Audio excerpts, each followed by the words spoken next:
Is the CIA an army of individuals who have a license to kill? It's like Murder Incorporated, right? Oh, are you kidding? The CIA makes the mafia look like a Sunday school class. I mean, this is the problem with what's actually happened in Afghanistan. Look, the CIA has done in this country, what they've done to us is unbelievable. Look at the terrorist acts that have occurred. The CIA behind most, if not all of them. We had the Marine barracks. We had our embassy in Kenya. We had Pan Am 103. We had the USS Cole. We had Oklahoma City. We had the World Trade Center in 1993. Our government was involved in some of those. I can't say all of them because I don't know, but I do have documentation that there was government implication in some of these. And we'll discuss them as we go. Well, Ted, the people out there, I mean, did you know that the World Trade Center went up when it was bombed internally? That it all was put together by an organization called the FBI. Is that this is 1993. 83. Yeah.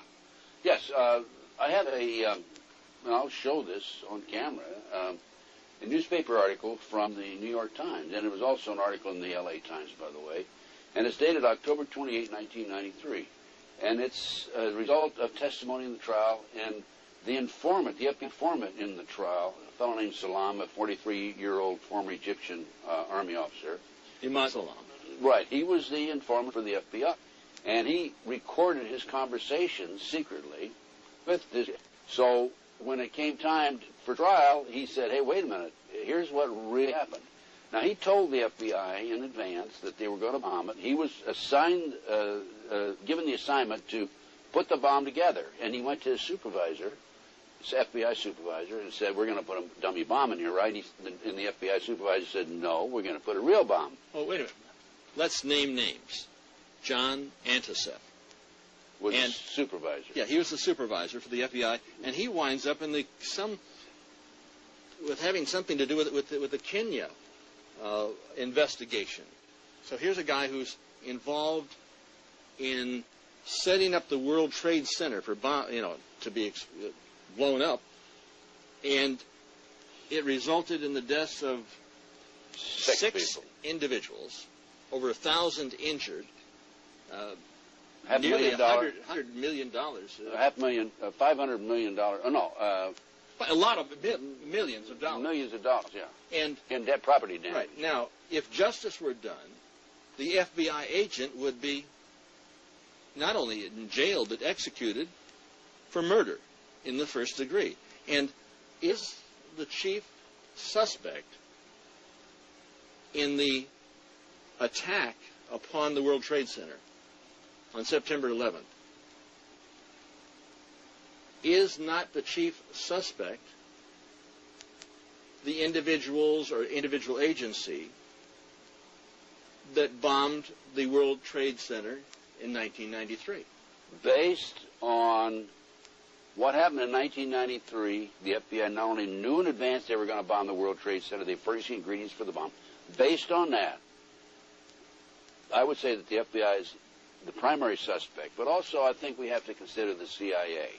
And the reason you have to consider the CIA is because when you skyjack 4 airplanes simultaneously with 19 skyjackers, that is no small operation. That took years to plan, number one, and hundreds of people had to know about it in advance. Now, our government, NSA, was monitoring bin Laden's phone calls in February 1998. Are you going to tell me for 1 minute that we didn't know about this in advance? The CIA had to know about it. The FBI had to know about it. The Mossad had to know about it. Now, MI5, British intelligence, had to know about it. The CIA knows about it. The FBI knows about it. The commander-in-chief, the president, would have to know about it. Of course he does. And that would mean that Bush had prior knowledge, and that would implicate him in reality, if we wanted to face this thing as it really is, in murder in the first degree. Let me explain to the audience what's happened here. Okay, back in the 80s, 1980s, the Department of Justice proposed legislation to fight terrorism. And this legislation took away many of our constitutional rights and civil liberties. One of the authors, a female attorney with the Department of Justice, publicly made this statement. I've got her name on my file someplace, that before this passes, people will have to be killed. Well, so that was the reason, I feel, for the 1993 World Trade Center bombing. Unfortunately for them, fortunately for us, the good guys, there were only 6 people killed, not enough to pass the legislation. So what happened is 3 years later, no, 93, 2 years later, April 19, 1995, down comes Oklahoma City Murrah building, 168 people killed. 1 year later, the anti-terrorism legislation that takes away many of our constitutional rights and civil liberties is passed. And now with the Twin Towers World Trade Center episode, our Congress is now proposing further restrictions on our constitutional rights and civil liberties. These explosions, these terrorist acts, were an excuse to pass anti-terrorism legislation. And then to implement it. And then to yes. And this is what's happening in the world today. And that's why our intelligence people are not only knew about it in advance, but probably involved. There's no question. You cannot possibly have an operation of this magnitude without our people knowing about it. Now, our government, the FBI... When you say our government, and I got to challenge you. This isn't our government. Well, it's the banksters' government, because they control both political parties. The government knows the what, where, why, and when, and how. And I had a FBI supervisor brag about this to somebody else, and it got back to me, of every patriot and every militia in the United States. Now, if they know that, are you going to tell me that they're not going to know about the terrorists coming and going? By the way, this operation, based on information that's come out since the attack, the terrorist attack, was planned in England, London, England. The training took place in Afghanistan and in the United States. And these terrorists came in and took pilot training here. And as I said earlier, bin Laden's phone conversations were monitored, according to the press, in February 1998. Are you going to say they didn't monitor them after that? No. Well, wait a minute, no. The NSA employs probably 150,000 people. I don't know what their payroll is. I mean, it's the number of personnel. But they have taps on virtually everybody in America. This was part of the anti-terrorism legislation that was passed after Oklahoma City. Well, that's exactly what Adolf Hitler did when he burnt down the Reichstag. Well, why do you think?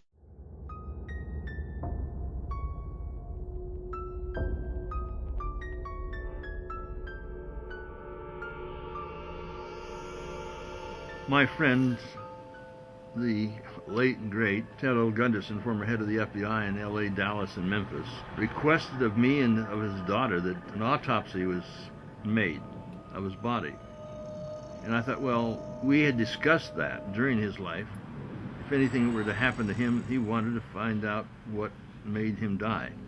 So for 6-7 weeks, he laid in cold storage waiting for an autopsy. I don't know if it's come out formally, but it has been done.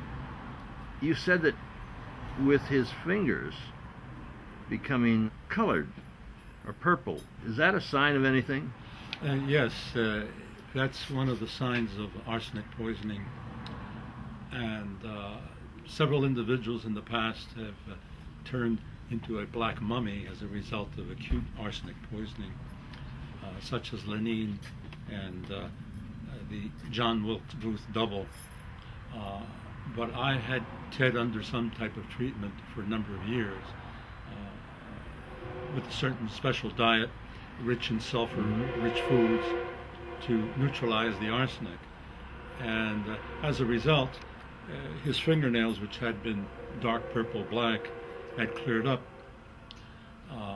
But he was very busy in fighting the enemy, and he was receiving 30 phone calls a day, and as a result he did not go down to seek the treatment of alternative medical clinics, which would have subjected him to a process of chelation and other therapies to eliminate all the arsenic. One of the common results of arsenic poisoning is cancer of the bladder. How do you get arsenic poison? Well, unless somebody wanted to kill you. Well, it depends on, it can be occupational, a person working in mining, a person working in the chemical industry. I don't consider him gone. He's still here for what he's done. Ted Gunderson, former head of the FBI in Los Angeles, Dallas, and Memphis. He was opposed to the installation of smart meters, which we refer to as murder meters, and he's opposed to the death dumps that have been going on in this country. In fact, here in Covina, California, if you take a look at the sky, there's the residue of death dumps. That's correct. Nanoparticulates, aluminum oxides, sulfur, hexafluorides, strontium, barium, etc. He was concerned that the FBI and the CIA and those government agencies which control this country and are now trying to control the world and establish a global government are poisoning us. In the background, you'll hear a machine. They're taking off smart meters in this neighborhood. You know Deborah Tavares. Yes, I do. And very intelligent, pleasant woman. Oh, absolutely. Her husband is out there pulling these smart meters off and putting on analog meters. Ted was opposed to all of this. I spoke at the Eagle Forum in Long Beach, or the Long Beach Eagle Forum. You were there. Yes, I was. They're a bit upset because I talked about the truth. I asked her, I said, "Do you want to hear the truth? Do you want me to go according to the program?" I was speaking for Ted Gunderson. He couldn't make it. He was in the hospital. I stepped up and stood in his place. I remember that, and I appreciated the way you handled it. You told the truth. That's the important thing. Does the truth upset people when you talk about those things which they feel incapable of changing?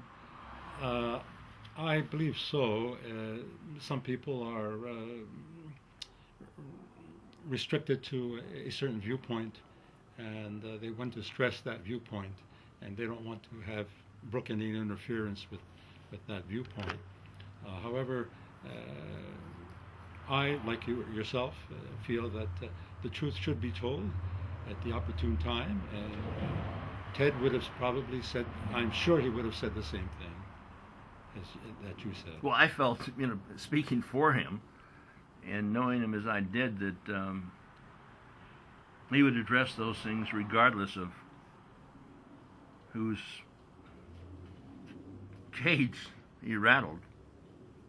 He felt that possibly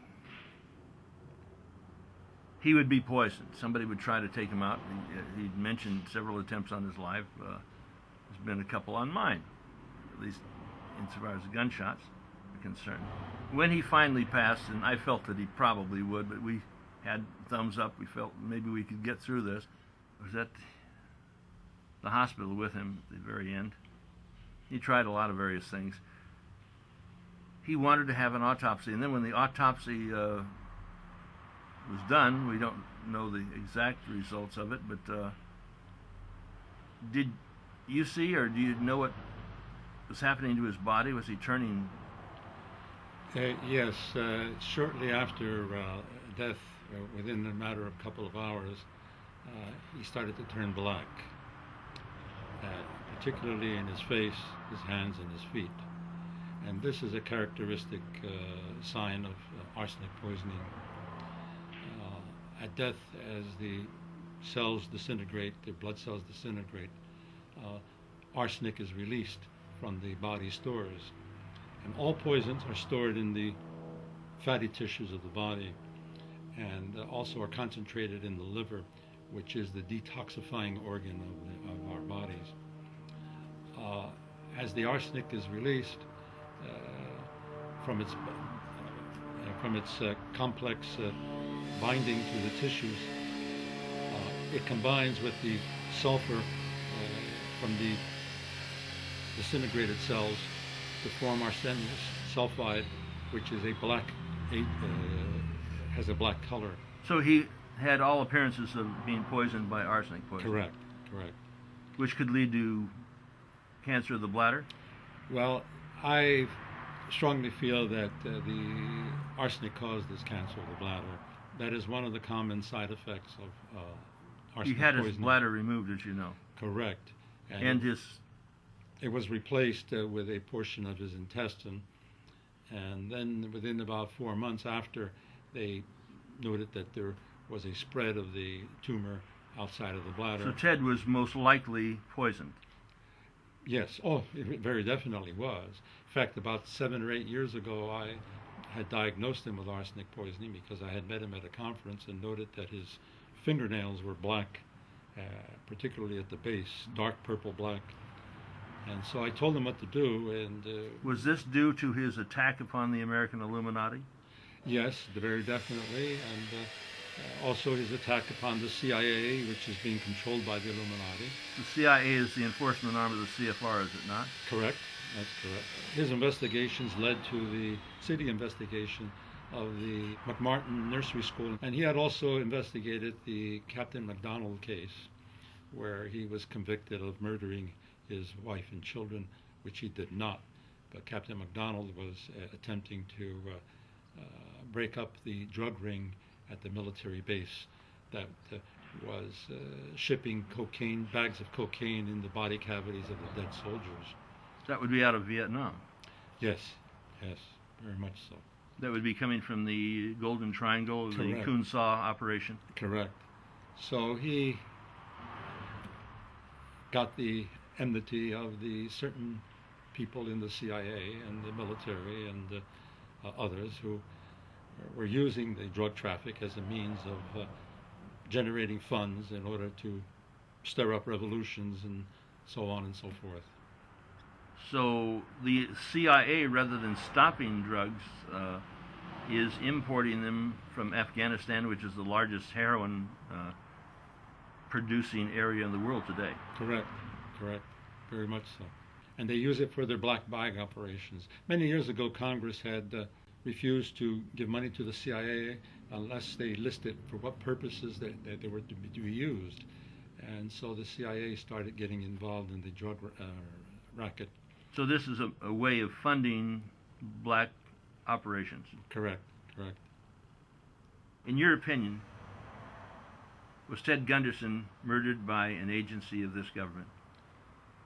In your opinion, what would be your guess? My speculative guess would be that yes. And, he explained to me that he found arsenic dust in his apartment, on his table, on his chairs, and in the air conditioning duct, and also inside his locked car, on the steering wheel, on the seats. So someone who has the ability to enter secretly a car in an apartment house and do all that without leaving any fingerprints indicates someone high up in the circles, so to speak.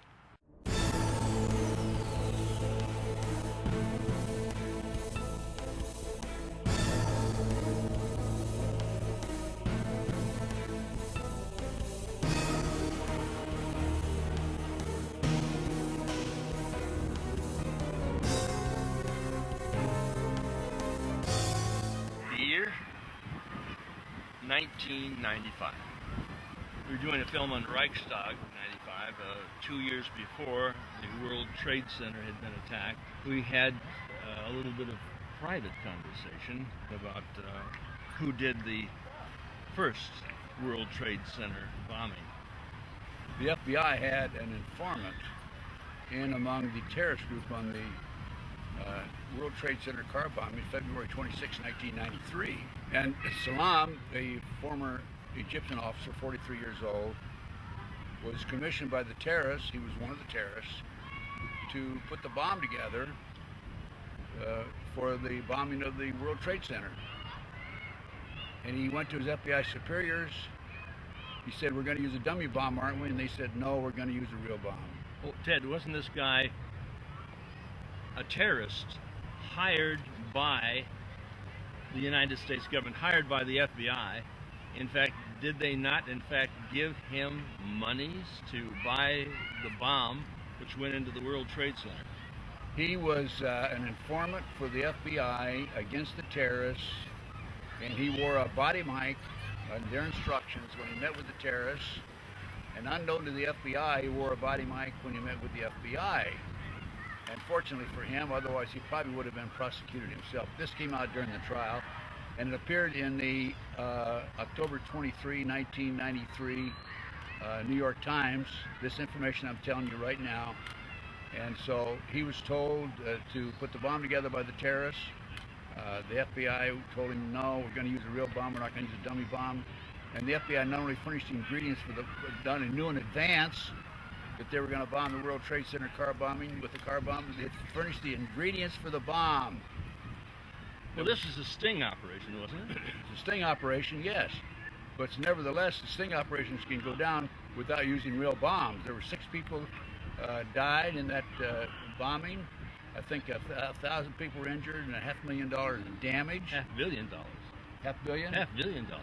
And there's just absolutely no excuse for this. But that's all part of the ploy by the government, this covert government criminal enterprise. I call it rogue government criminal enterprise. It's all part of the ploy by them. After that, of course, the car bombing of '93, Oklahoma City bombing, and then 9/11, and then all these terrorist acts were designed in order to set up Homeland Security, pass the Patriot Act, and take away many of our constitutional rights and civil liberties. So Ted was most likely poisoned. Yes, it very definitely was. In fact, about 7 or 8 years ago, I had diagnosed him with arsenic poisoning because I had met him at a conference and noted that his fingernails were black, particularly at the base, dark purple black.